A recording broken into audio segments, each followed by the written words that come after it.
Bonjour tout le monde, aujourd'hui on va faire une petite formation concernant un coordinateur toujours. On va faire l'installation et configuration de coordinateur sur Windows. On va faire aussi l'intégration de Bootstrap, comment intégrer le framework HTML CSS sur coordinateur. Et à la fin on va faire l'intégration d'un site de A à Z sur coordinateur évidemment. Cette vidéo a été faite sur l'environnement Linux et je tiens à le refaire sur Windows. Donc durant toutes ces formations là on va utiliser Windows comme système d'exploitation. Et pour ne pas tarder, on va aller directement sur les deux dossiers qu'on avait téléchargés. Vous allez télécharger coordinateur et aussi le dossier Bootstrap. Et à côté vous allez extraire les deux dossiers et à côté vous allez créer un nouveau dossier que vous pouvez appeler par exemple mCon projet par exemple, le nom de votre projet. Vous allez copier tout ça, tous ces dossiers là, vous le mettez là sur mon projet et puis vous allez copier tout ce qui est Bootstrap, copie, et je le mets aussi là. Je vais créer un nouveau dossier que je vais appeler asset, et asset va recevoir tout ce qui est Bootstrap, c'est tout. Alors je vais déplacer donc mon dossier, ce dossier là, je le déplace sur le serveur local. Le serveur local c'est aussi au niveau de XAMPP. Au niveau de htdocs, je déplace. Voilà mon dossier, je l'ai déplacé là. Il est où mk1 dossier, mk1, voilà c'est ça, mk1 project. Voilà le dossier asset et c'est tout. Donc on va aller au niveau du navigateur, on va vérifier localhost au niveau du port 8080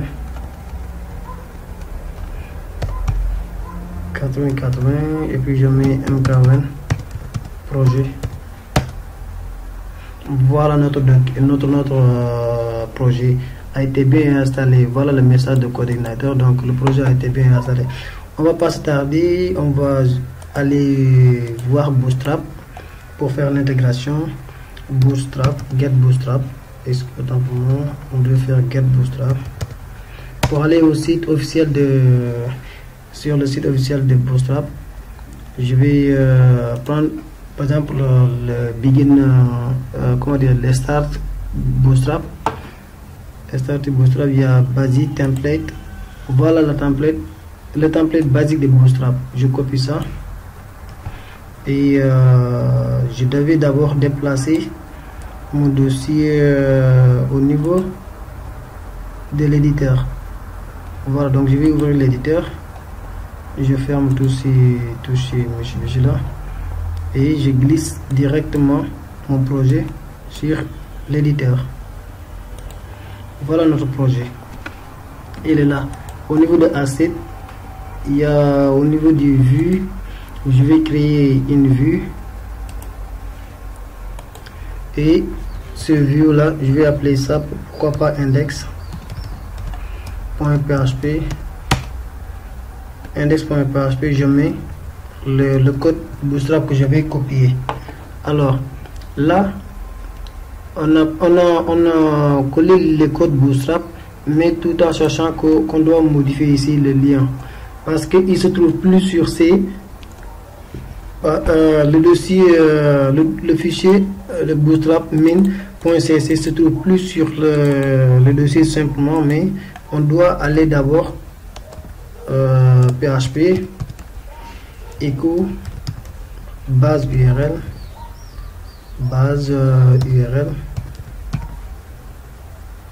echo base URL, comme ça vous faites comme ça et puis il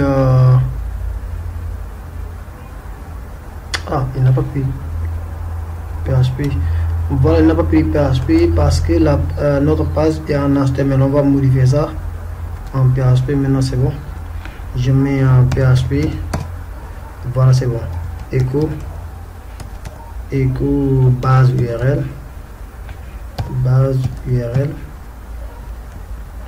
Là, il y a tiré de 8. C'est bon. Base URL. Et puis, je mets au niveau de notre base URL, je mets A7. Puisque notre dossier se trouve sur, notre fichier se trouve sur A7. Et puis, je mets coupe. Je mets ça là. C'est bon. Notre dossier CSS est bien installé. On va faire ça aussi pour le JavaScript. PHP echo base URL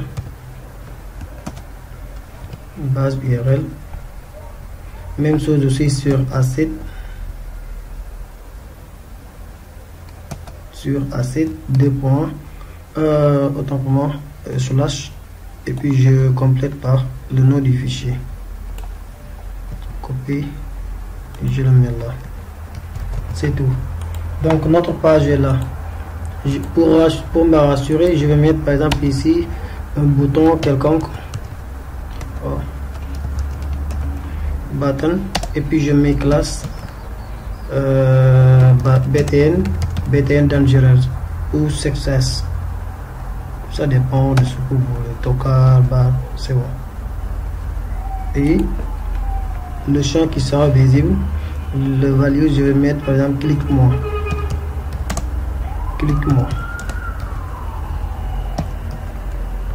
Je vais aller voir au niveau du navigateur. Oui, notre page c'est ça.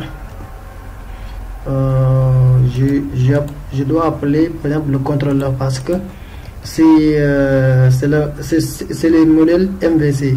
Alors pour le modèle MVC, on a les vues et les contrôleurs.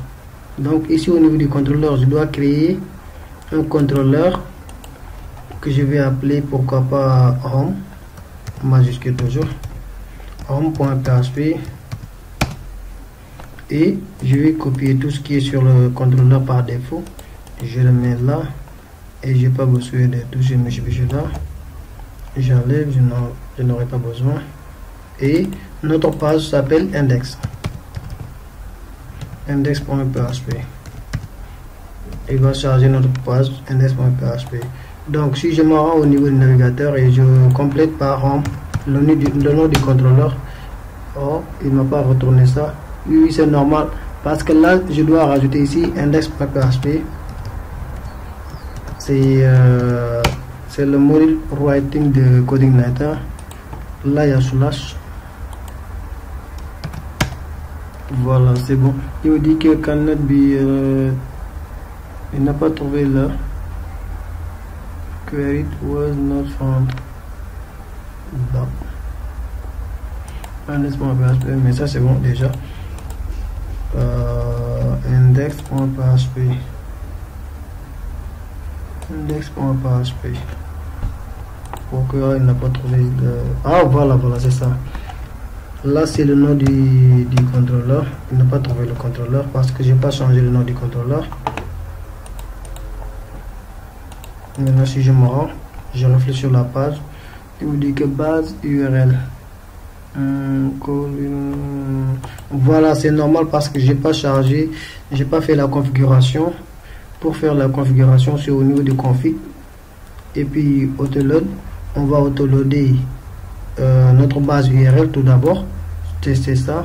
Je vais copier tout ça, copie, je le mets sur config. Voilà, c'est ça, base URL v slash, c'est ça, c'est bon. Et puis je vais autoloader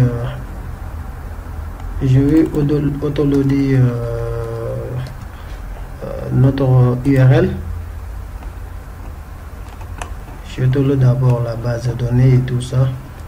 Vu qu'aujourd'hui on n'aura pas besoin de la base de données, je peux ne pas autoloader la base de données. Je vais juste autoloader ça parce que dans ce titre là on n'aura pas besoin d'une base de données. Si je réfléchis, la page c'est là. Voilà le Bootstrap.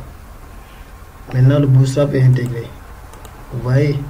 Alors on peut modifier ici au niveau de index.php. Au lieu de mettre ce bouton là, on peut mettre dangereux, comme ça sera rouge. Voilà, Bootstrap est intégré maintenant sur CodeIgniter. Alors il nous reste qu'à faire l'intégration d'un site complet sur Bootstrap. Alors c'est ce qu'on va faire dans une autre vidéo. Donc je vous donne rendez-vous sur la vidéo suivante.